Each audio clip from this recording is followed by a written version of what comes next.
Hello ಸ್ನೇಹಿತರೆ, ಸಪ್ತಪದಿ ಧಾರಾವಾಹಿಯ ಇಂದಿನ ಸಂಚಿಕೆಯಲ್ಲಿ ನೋಡುವುದಾದರೆ ರಾಜವರ್ಧದಿಂದ ನೋಡಿ ಕಾವ್ಯ.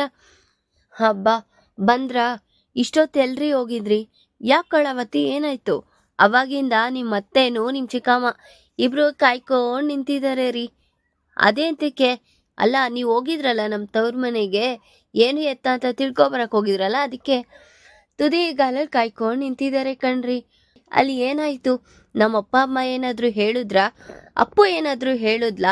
ಹೇಳ್ರಿ, ಇವ್ರಿಗೆಲ್ಲ ಸ್ವಲ್ಪ ಜೀರ್ಣ ಆಗುತ್ತೆ ತಿಂದಿರೋದು ಅಂತ ಹೇಳ್ತಾ ಇದ್ದಂಗೆ, ಆಗ ಯಾಕೆ ಕಾವ್ಯ ಆ ರೀತಿ ಮಾತಾಡ್ತಿದ್ಯಾ ಅಂತ ನಾಗವೇಣಿ ಹೇಳೋ ಅಷ್ಟೊತ್ತಲ್ಲಿ, ಇನ್ನೇನೋ ನೀವು ಅವ್ನು ಬರೋದಕ್ಕೋಸ್ಕರನೇ ಕಾಯ್ತಾ ಇದ್ರಿ ಅಲ್ವಾ?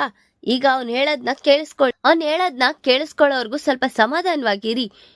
ನನ್ನ ಸೊಸೆ ಹೇಳಿದ್ ರೈಟಾ, ನೀವು ಹೇಳ್ತಾರ ರೈಟಾ ಅಂತ ಹೀಗೆ ನಾನು ನಿರೂಪಿಸ್ತೀನಿ ಅಂತ ಅಪರ್ಣ ಅವ್ರು ಹೇಳ್ತಾ ಇದ್ದಂಗೆ, ಇನ್ನ ರಾಜ್ ಎಲ್ಲ ಹೇಳ್ತಾ ಇರ್ತಾನೆ, ಹೌದು, ಅಷ್ಟಕ್ಕೂ ಅಪ್ಪು ಅವ್ರ ಅಪ್ಪ ಅಮ್ಮನ್ಗೆ ಕಲ್ಯಾಣ ಕೊಟ್ಟು ಮದ್ವೆ ಮಾಡೋ ಅನ್ನೋ ಇಂಟೆನ್ಷನ್ನೇ ಇಲ್ಲ. ಅಪ್ಪುನು ಸಹ ನೇರವಾಗಿ ಹೇಳಿದ್ಲು, ನನ್ಗೆ ಕಲ್ಯಾಣ್ ಜಸ್ಟ್ ಫ್ರೆಂಡ್ ಅಷ್ಟೇ ಅಂತಾನೆ ಹೇಳಿದಾಳೆ. ಇದ್ರ ಮೇಲೆ ನಾನು ಇನ್ನ ಬಲವಂತ ಮಾಡೋದಿಕ್ಕಾಗಿಲ್ಲ. ಚಿಕ್ಕಮ್ಮ, ನಿನ್ಗೆ ಸತಿ ಹೇಳ್ಬೇಕು ಕಳವತಿ ಬಗ್ಗೆ ಹೋಗ್ಬೇಡ ಅಂತ. ನಿಮ್ಗೊಂದ್ಸತಿ ಹೇಳಿದ್ರೆ ಅರ್ಥ ಆಗಲ್ವಾ ಅಂತ ಅವ್ರ ಚಿಕ್ಕಮ್ಮನ್ ನೋಡಿ ಬೈತಾ ಇದ್ರೆ ಅವಳಿಗೆ ತುಂಬಾ ಬೇಜಾರಾಗ್ತಾ ಇರುತ್ತೆ. ಆಗ ಈಗಾದ್ರೂ ಅರ್ಥ ಆಗಿರುತ್ತೆ ಬಿಡು ರಾಜ್, ಇಷ್ಟೊತ್ತು ಕಸ ಕಡ್ಡಿ ಹುಲ್ಲು ತಿಂತಿದ್ಲಲ್ವಾ, ಇವಾಗ ಹೋಗಿರುತ್ತೆ ಬಿಡು ಬುದ್ಧಿ ಅಂತ ಅಪರ್ಣವ್ರು ಹೇಳ್ತಾ ಇರ್ತಾರೆ. ಇನ್ನು ಅವಳಿಗೆ ಬೇಜಾರಾಗಿ ಅಲ್ಲಿಂದ ಹೊರಟಿರ್ತಾಳೆ. ಆಗ ಕಾವ್ಯ, ನೀನು ಸರಿಯಾಗಿ ನಿಮ್ ಚಿಕ್ಕತ್ತೆ ಅಂತ ಹೇಳಿ ಹೇಗ್ ನೀನು ನೀರ್ ಕುಡಿಸ್ಬೇಕೋ ಹಾಗೇ ನೀರ್ ಕುಡಿಸ್ತಾ ಇದ್ಯಾ ಅಂತ ಹೇಳ್ತಾ ಇರ್ತಾರೆ. ಈ ಕಡೆ ನೋಡಿದ್ರೆ ರಾಜ್ ಏನಾದ್ರೂ ಮಾಡಿ ಅಪ್ಪು ಮನ್ಸಲ್ಲಿರೋ ನಿಜನ ಒಪ್ಪಿಸ್ಬೇಕು, ಇಲ್ಲ ಅಂದ್ರೆ ಇದೇ ರೀತಿ ಇನ್ನು ಅವಳಿಗೆ ಮದ್ವೆ ಆಗೋ ಸ್ಥಿತಿನೂ ಸಹ ಬಂದ್ಬಿಡುತ್ತೆ ಅಂತ ಯೋಚನೆ ಮಾಡ್ತಾ ಇರ್ತಾನೆ. ಈ ಕಡೆ ನೋಡಿದ್ರೆ ಬಂಟಿ ಓಡಿ ಬಂದಿ, ಅಕ್ಕ ಯಾಕೋ ಏನಾಯ್ತು? ಇಷ್ಟು ಜೋರಾಗಿ ಉಸಿರೆಳಿತಿದ್ಯಾ, ಏನಾಯ್ತು? ಅದು ಅಕ್ಕ, ಕಲ್ಯಾಣ್ಗೆ ಆಕ್ಸಿಡೆಂಟ್ ಆಗೋಗಿದೆ. ಯಾಕೋ ಏನೋ ಹೇಳ್ತಿದ್ಯಾ? ಹೌದು ಅಕ್ಕ, ನಿಜವಾಗ್ಲೂ ಹಾಸ್ಪಿಟಲ್ ಅಲ್ಲಿ ಅಡ್ಮಿಟ್ ಮಾಡಿದ್ದಾರೆ ಅಂತ ಹೇಳ್ತಾ ಇರ್ತಾನೆ. ಇನ್ನು ಅಪ್ಪು ಒಂದ್ ನಿಮಿಷನೂ ನಿಂತ್ಕೊಳ್ತೀರಾ, ಹೌದಾ, ಸರಿ ನಾನು ಹೋಗ್ತೀನಿ ಅಂತ ಓಡೋಗ್ತಾ ಇದ್ದ ಹಾಗೆ, ಆಗ ಯಾಕಪ್ಪು ಎಲ್ಗೋ ಹೋಗ್ತಿದ್ಯಾ? ಏನ್ ಇಷ್ಟೊಂದು ಟೆನ್ಷನ್ ಅಲ್ಲಿದ್ಯಾ? ಅಯ್ಯೋ ಅಪ್ಪ, ಅದು ಕವಿಗೆ ಆಕ್ಸಿಡೆಂಟ್ ಆಗಿದೆ, ಐಕೆ ನೋಡ್ಕೊಬರಕ್ ಹೋಗ್ತಿದೀನಿ ಅಂತ ಹೇಳ್ತಿದ್ರೆ, ನೀನ್ ಹೋಗೋದ್ ಸರಿ ಅಲ್ಲ ಅನ್ಸುತ್ತೆ ಮಗಳೇ. ಎಂತಕ್ಕಂದ್ರೆ ಹೀಗೆ ಜನಗಳು ಸಾವಿರಾರು ತರ ಮಾತಾಡಿದ್ದಾರೆ, ಅದು ನಿಮ್ ಭಾವನು ಬಂದ್ ಮಾತಾಡ್ಬಿಟ್ಟು ಹೋಗಿದ್ದಾರೆ. ಈಗ ನೀನ್ ಹೋಗಿ ನೋಡ್ತೀನಿ ಅಂದ್ರೆ ನಿಮ್ಮಮ್ಮ ಒಪ್ತಾಳಾ?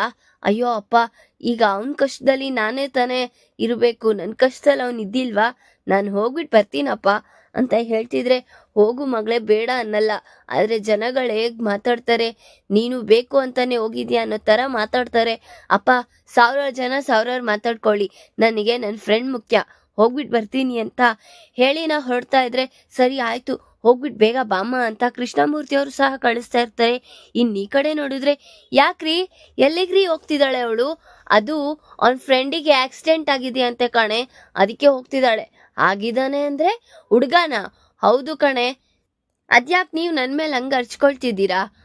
ಮತ್ತೆ ಎಲ್ಲದಕ್ಕೂ ಕ್ವಶನ್ ಮೇಲೆ ಕ್ವಶನ್ ಕೇಳಿದ್ರೆ ಬರ್ತಾಳೆ ತಗೋ, ಎಲ್ಗೂ ಹೋಗಲ್ಲ ಅಂತ ಕೃಷ್ಣಮೂರ್ತಿ ಅವರು ಕನಕಾಗೆ ಗದ್ರಿ ಹೋಗ್ತಾ ಇರ್ತಾರೆ. ಎಲ್ಲಾರ್ಗು ನಾನು ಈ ಮನೇಲಿ ಒಂದು ಮಸಿ ಬಟ್ಟೆ ಆಗ್ಬಿಟ್ಟಿದೀನಿ, ಎಲ್ಲರೂ ಅವ್ರಿಗೆ ಇಷ್ಟ ಬಂದಂಗೆ ಅರ್ಸ್ತಾರೆ, ಇಷ್ಟ ಬಂದಾಗ ಕೂಗ್ತಾರೆ, ಏನಿದ್ರು ಅವ್ರವರಿಗೆ ಲೆಕ್ಕಕ್ಕೆ ಮಾತ್ರ ನಾವ್ ಇರ್ಬೇಕು ಅಂತ ಕನಕ ಅವ್ರಿಗೂ ಸಹ ತುಂಬಾ ಬೇಜಾರಾಗ್ತಾ ಇರುತ್ತೆ. ಈ ಕಡೆ ನೋಡಿದ್ರೆ ಹಾಸ್ಪಿಟಲ್ಗೆ ಅಪ್ಪು ಓಡ್ ಬರ್ತಾ ಇರ್ತಾಳೆ. ಆಗ, ನಿಂತ್ಕೋ, ಎಲ್ಲಿಗೆ ಹೋಗ್ತಿದ್ಯಾ? ಅದು ಬಾವಾ, ಕವಿಗೆ ಆಕ್ಸಿಡೆಂಟ್ ಆಗಿದ್ಯಂತೆ. ಆಗಿದೆ ಹಾಗಂತ ನಿನಗ್ ಬರೋದಿಕ್ ಯಾರು ಹೇಳಿದ್ದು? ಯಾಕೆ ಬಾವಾ ಈ ರೀತಿ ಮಾತಾಡ್ತಿದ್ದೀರಾ? ಅವನ್ನ ನಾನು ನೋಡ್ಬೇಕು, ಪ್ಲೀಸ್ ಬಾವಾ, ನೀವು ಅಡ್ಡಿ ತಡಿಬೇಡಿ, ಪ್ಲೀಸ್ ಬಾವಾ ಅಂತಿರು. ಏನು ನೀನ್ ನೋಡೋ ಅಂತ ಅವಶ್ಯಕತೆ ಇಲ್ಲ. ಹೇಗಿದ್ರು ನಿನ್ಗೆ ಈಗ ನಿಮ್ಮ ಅಪ್ಪ ಅಮ್ಮ ಇನ್ನೊಂದು ಹುಡುಗನ ಹುಡುಕಿದಾರಲ್ವಾ, ಅವನ್ನ ಮದ್ವೆ ಆಗಿ ಸುಖವಾಗಿ ಸಂಸಾರ ಮಾಡ್ಕೊ ಹೋಗು. ನನ್ ತಮ್ಮನ್ ಯಾಕೆ ನೋಡಕ್ ಬಂದಿದ್ಯಾ? ಈಗ ಮತ್ತೆ ಅವನ ಮನ್ಸಲ್ಲಿ ಪ್ರೀತಿ ಹುಟ್ಸಿ ಮತ್ತೆ ಅವನ್ನ ದೂರ ಮಾಡ್ಬಿಟ್ಟು ಹೋಗ್ಬೇಕು ಅನ್ಕೊಂಡಿದ್ಯಾ? ಯಾಕೆ ಬಾವ ಈ ರೀತಿ ಮಾತಾಡ್ತಿದ್ದೀರಾ? ನನ್ನ ಬೆಸ್ಟ್ ಫ್ರೆಂಡು ಬಾವ, ನಾನು ಬಂದರೂ ನೋಡೋದಿಕ್ ಬಿಡಲ್ವಾ? ಯಾರು ಬಂದರೂ ಏನು ನನ್ನ ನೋಡೋದಿಕ್ ಬಿಡಲ್ಲ ಅಪ್ಪು. ಹೋಗು, ನಿನ್ನ ಕೆಲಸ ಏನಿದೆಯೋ ಅದನ್ನ ಮಾಡ್ಕೊ. ಹೇಗಿದ್ರು ನಿನ್ನ ಮನಸ್ಸಲ್ಲಿ ಕಲ್ಯಾಣ್ಗೆ ಯಾವ ಸ್ಥಾನ ಇಟ್ಟಿದ್ಯಾ ಅಂತ ನನಗೆ ಗೊತ್ತಾಗ್ತಿದೆ. ನಿಮ್ಮ ಅಪ್ಪ ಅಮ್ಮನಿಗೋಸ್ಕರ ಅವನು ಸಹ ದೂರ ಮಾಡ್ಕೊಳಕ್ ರೆಡಿ ಇದೆಯಲ್ಲ. ನಿನ್ನ ಮನಸ್ಸಲ್ಲಿ ಅವನ ಮೇಲೆ ಪ್ರೀತಿನೇ ಇಲ್ಲ ಅಂತ ಸುಳ್ಳು ಬೇರೆ ಹೇಳ್ತಾ ಇದ್ಯಾ ಅಂತ ಹೇಳ್ತಿದ್ರೆ, ಇಲ್ಲ ಬಾವ, ಹೇಳೋದನ್ನ ಅರ್ಥ ಮಾಡ್ಕೊಳ್ಳಿ. ನಾನು ಒಂದೇ ಒಂದ್ಸತಿ ದೂರದಿಂದ ಆದ್ರೂ ನೋಡ್ಕೊಂಡು ಹೋಗ್ಬಿಡ್ತೀನಿ. ದೂರದಿಂದ ನೋಡ್ಕೊಂಡು ಹೋಗ್ಬಿಟ್ರೆ ಅವ್ನು ಸರಿ ಹೋಗ್ಬಿಡ್ತಾನಾ ಅಂತ ರಾಜ್ ಅಪ್ಪುಗೆ ಹೇಳ್ತಾ ಇರ್ತಾನೆ. ಧಾರಾವಾಹಿಯ ಪ್ರತಿಯೊಂದು ಸಂಚಿಕೆ ತಪ್ಪದೇ ನೋಡಬೇಕಾದರೆ ನಮ್ಮ KTVS 365 ಚಾನಲ್ ಈಗಲೇ ಸಬ್ಸ್ಕ್ರೈಬ್ ಮಾಡ್ಕೊಳ್ಳಿ. ಹಾಗೆ ಪಕ್ಕದಲ್ಲಿರುವ ಬೆಲ್ ಬಟನ್ ಅನ್ನು ಪ್ರೆಸ್ ಮಾಡಿ ಅದರ ಆಲ್ ಆಪ್ಷನ್ ಸೆಲೆಕ್ಟ್ ಮಾಡ್ಕೊಳ್ಳಿ. ಇದರಿಂದ ನಾವು ರಿಲೀಸ್ ಮಾಡುವಂತಹ ಸಂಚಿಕೆ ಅಪ್ಡೇಟ್ ನೋಟಿಫಿಕೇಶನ್ ಸಿಗುತ್ತೆ. ಇನ್ನು ರಾಜ್ ಅಪ್ಪುಗೆ ಒತ್ತಾಯ ಮಾಡ್ತಾ ಇರ್ತಾನೆ, ಅವಳ ಬಾಯಿಂದ ಅವನ ಮೇಲಿರೋ ಪ್ರೀತಿನ ಹೊರಗೆ ಬರಿಸ್ಬೇಕು ಅಂತ. ಆಗ ಅವಳಿಗೆ ತುಂಬಾ ಕೋಪ ಬಂದು, ಹೌದು ಬಾವ, ನನಗೆ ಕಲ್ಯಾಣ್ ಮೇಲೆ ಪ್ರೀತಿ ಇದೆ, ಆಯ್ತಾ? ಈಗಾದ್ರೂ ಬಿಡ್ತೀಯಾ ನನ್ನ ನೋಡೋದಿಕ್ಕೆ? ಮತ್ ಪ್ರೀತಿ ಇದೆ ಅಂದ್ಬಿಟ್ಟು ಯಾಕೆ ಎಲ್ಲರ ಮುಂದೆ ನಾಟಕ ಆಡ್ತಾ ಇದ್ಯಾ? ಈಗ ನನ್ನಿಂದಾನೇ ನಮ್ಮ ಅಪ್ಪ ಅಮ್ಮ ತುಂಬಾ ಸಫರ್ ಪಡ್ತಿದ್ದಾರೆ. ಈಗ ಮತ್ತೆ ಕವಿನ ಮದ್ವೆ ಆಗಿ ಈಗ ಎಲ್ಲರೂ ಅನ್ಕೊಳ್ಳೋ ರೀತಿನೇ ನಾವು ನಿಜ ಮಾಡೋದಿಕ್ಕಾಗುತ್ತಾ ಬಾವ? ನಾನಿದ್ದೀನಿ ಅಪ್ಪು, ನಿನಗೇನು ತೊಂದರೆ ಆಗದೆ ಇರಂಗೆ ನಾನು ನೋಡ್ಕೊಳ್ತೀನಿ. ನಾನು ನಿನ್ಗೆ ಯಾವುದೇ ರೀತಿ ಕೆಟ್ಟ ಹೆಸರು ಸಹ ಬರ್ಸಲ್ಲ ಅಂತ ಹೇಳ್ತಿದ್ರು. ನೀವು ಹೇಳೋಷ್ಟು ಸುಲಭ ಅಲ್ಲ ಬಾವ. ಈಗ ಅಪ್ಪ ಅಮ್ಮನ ಹೆಸರನ್ನ ಕಳೀತಾ ಇದ್ದೀನಿ. ಇನ್ನು ಹೋಗ್ತಾ ಹೋಗ್ತಾ ನನ್ನ ಮೇಲೆ ಜವಾಬ್ದಾರಿಗಳು ಹುಟ್ಟುತ್ತೆ. ಬೇಡ ಬಾವ, ಸುಮ್ಮನೆ ಇದ್ಬಿಡಿ ಅಂತ ಹೇಳ್ತಾ ಇದ್ದಂಗೆ ಅಪ್ಪು ಕಲ್ಯಾಣ್ಗೆ ಯಾವುದೇ ರೀತಿ ಆಕ್ಸಿಡೆಂಟ್ ಆಗಿಲ್ಲ. ನಾನು ಮಾಡಿಸಿರೋ ನಾಟಕ ಇದು. ಏನು ಹೇಳ್ತಿದ್ದೀರಾ ಬಾವ ನೀವು? ಹೌದು, ನಿನ್ನ ಮನಸ್ಸಲ್ಲಿ ಕಲ್ಯಾಣ್ ಮೇಲೆ ಎಷ್ಟು ಪ್ರೀತಿ ಇದೆ ಅಂತ ಚೆಕ್ ಮಾಡೋಕ್ಕೆ ನನಗೆ ಮಾಡಿದ್ದು. ನನಗೆ ಗೊತ್ತಾಯ್ತು ನಿನಗೆ ಅವನ ಮೇಲೆ ಎಷ್ಟು ಪ್ರೀತಿ ಇದೆ ಅಂತ. ಅದಕ್ಕೆ 1 ನಿಮಿಷನೂ ತಡಿದಿರಾ ಓಡ್ ಬಂದಿದ್ಯಾ. ಅವನಿಗೇನು ಆಗಿಲ್ಲ, ಕ್ಷೇಮವಾಗೇ ಇದ್ದಾನೆ ಅಂತ ಹೇಳ್ತಾ ಇದ್ದಿದ್ದ ನೋಡಿ ಕಲ್ಯಾಣ್ ಸಹ ಕೇಳಿಸ್ಕೊತಾ ಇರ್ತಾನೆ. ಆಗ ಅವಳಿಗೆ ನನ್ನ ಮೇಲೆ ಪ್ರೀತಿ ಇದೆ ಅಂತ ಅವನಿಗೂ ಗೊತ್ತಾಗಿ ಒಳಗೊಳಗೆ ಖುಷಿ ಪಡ್ತಾ ಇದ್ರೆ, ಹಬ್ಬ ಹೇಗೋ ಕವಿ ಹುಷಾರಾಗಿದ್ದಾನೆ ಅಂತ ಹೇಳಿದ್ರಲ್ಲ, ಅಷ್ಟು ಸಾಕು. ಸರಿ ಬಾವ, ಆಯ್ತು, ನಾನು ಹೊರಡ್ತೀನಿ ಅಂತ ಹೇಳ್ತಿದ್ದಂಗೆ, ಏನು ಹೊರಡ್ತೀನಿ ಅಂತಿದ್ಯಾ? ಇನ್ನೇನು, ನೀವು ಹೇಳಿದ್ರಿ ಅಲ್ವಾ ಕವಿ ಹುಷಾರಾಗಿದ್ದಾನೆ ಅಂತ, ಅಷ್ಟೇ ಸಾಕು ನನಗೆ ಅಂತ ಹೇಳಿ ಹೊರಡ್ತಾ ಇದ್ರೆ, ನೋಡ್ದಾ ನಿನ್ನ ಮನಸ್ಸಲ್ಲಿ ಎಷ್ಟು ಪ್ರೀತಿ ಇದೆ ಅಂತ ನೀನು ಹೇಗೆ ಹೇಳ್ದೋ ಅಪ್ಪುನು ಹಾಗೆ ಹೇಳಿದಾಳೆ. ನೀವಿಬ್ರು ಖುಷಿಯಾಗಿರೋದೆ ನನಗೆ ಬೇಕಾಗಿರೋದು ಅಂತ ರಾಜ್ ಅನ್ಕೊಳ್ತಾ ಇರ್ತಾನೆ. ಧನಲಕ್ಷ್ಮಿ ಅವರು ಕಾವ್ಯನ್ನ ಎಲ್ಲೋಗಿದ್ದಾರೆ, ನಿಮ್ಮ ಯಜಮಾನ್ರು ನಿನ್ನ ಮೈದಾ ಕರಿ ಬೇಗ ಅಂತ ಹೇಳ್ತಿದ್ರೆ, ಯಾಕೆ ಧನಲಕ್ಷ್ಮಿ ಹಾಗೆ ಹೇಳ್ತಿದ್ಯಾ? ಅವರಿಬ್ರು ಎಲ್ಲಾದ್ರೂ ಹೊರಗೋದ್ರೆ ಕಾವ್ಯನ್ಗೇನ್ ಸಂಬಂಧ ಇದೆ ಅಂತ ಕೇಳ್ತಾ ಇರ್ತಾರೆ. ಆಗ ನಾಗವೇಣಿ, ಕಾವ್ಯನ್ ಗೊತ್ತಿಲ್ದಿರ ಯಾವ ವಿಚಾರ ಇರುತ್ತೆ ಅಂತ ಹೇಳ್ತಿದ್ರೆ, ನಿಮಗೆ ಗೊತ್ತಿಲ್ದಿರ ಯಾವ ವಿಚಾರ ಇರುತ್ತೆ ಅತ್ತೆ? ನಿಮಗೆಲ್ಲ ಗೊತ್ತಿರುತ್ತೆ ಅಲ್ವಾ? ಗೊತ್ತಿದ್ದು ಯಾಕೆ ಮತ್ತೆ ಇಲ್ಲಿ ಎಲ್ಲಾರ ಮುಂದೆ ಯಾಕೆ ಬೇಜಾರಾಗಕ್ ನಿಂತ್ಕೊಂಡಿರ್ತೀರಾ? ನಿಮ್ ಎಷ್ಟು ಕೆಲಸ ಇದೆಯೋ ಅಷ್ಟು ಮಾಡ್ಕೊಳ್ಳಿ ಸಾಕು. ಬೇರೆಯವರು ರೂಸಾಬರಿ ಎಲ್ಲ ನಿಮ್ಗ್ಯಾಕೆ ಅಂತ ಸ್ವಪ್ನ ಅವ್ರ ಅತ್ತೆ ಹೇಳ್ತಾ ಇದ್ರೆ, ಅಲ್ಲ ಚಿಕ್ಕತ್ತೆ, ನೋಡಿ ಅತ್ತೆ, ಅಣ್ಣ ತಮ್ಮ ಹೊರ್ಗಡೆ ಹೋದ್ರೆ ನಾನೇನತ್ತೆ ಮಾಡ್ಲಿ? ಅವ್ರೇನೋ ಆಚೆ ಹೋಗಿರ್ತಾರೆ, ಎಲ್ಲದಕ್ಕೂ ನಾನೇ ಹೊಣೆನಾ? ನೋಡಿ ಚಿಕ್ಕತ್ತೆ ಯಾವ ರೀತಿ ಮಾತಾಡ್ತಿದ್ದಾರೆ ಅಂತ ಹೇಳ್ತಿದ್ರೆ, ಅಷ್ಟೊತ್ತಲ್ಲಿ ಅಪರ್ಣಂಗೆ ಬೇಜಾರಾಗಿ, ಧನಲಕ್ಷ್ಮಿ ನೀನ್ ಏನಾದ್ರೂ ತಲೆಗಿಲೆ ಕೆಟ್ಟಿದ್ಯಾ?